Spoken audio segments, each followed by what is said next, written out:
detoxifying the atmosphere, and what it was doing was determining if aqueous ammonia can eliminate carbon dioxide and car emissions. And through results, I tested the car emissions without ammonia, and I was averaging on 20,000 parts per million.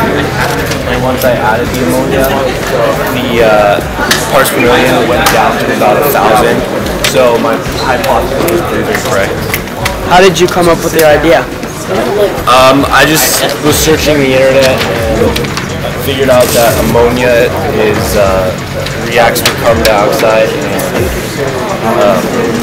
forms NHCO3, so it eliminates it. So that's how I came up with my project. What materials did you use to create this experiment?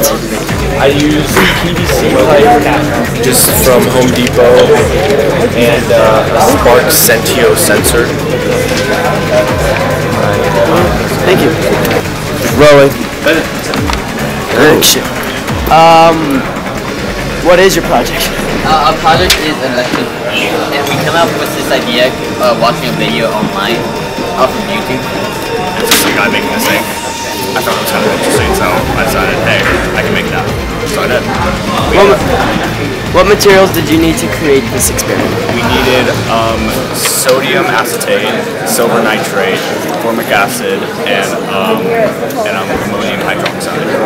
Has taking chemistry this year expanded your mind? I learned more about chemicals. It's kind of cool. And what was your result for your experiment? The ink worked, it was conductive, and it was very comparable to copper wire, which is like the standard. Thank you.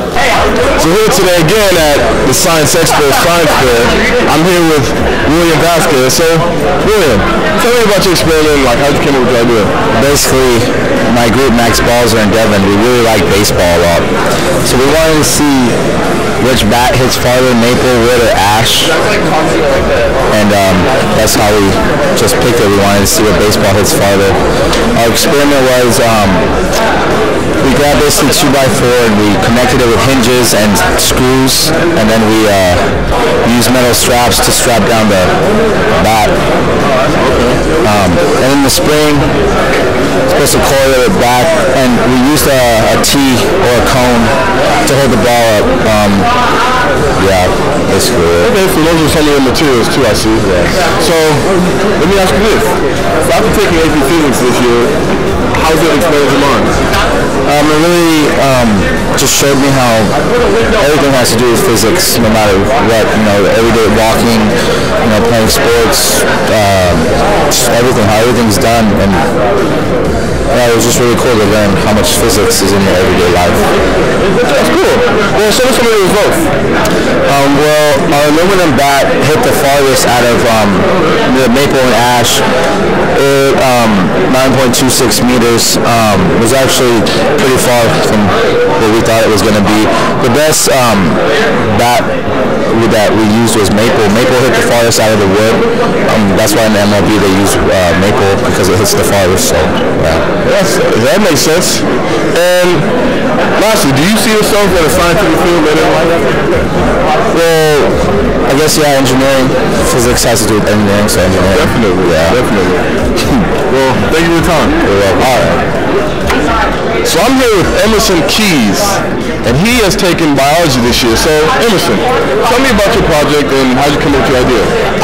My project is just plants and gravity. I just decided to see if rotating plants continuously would change plant growth anyway.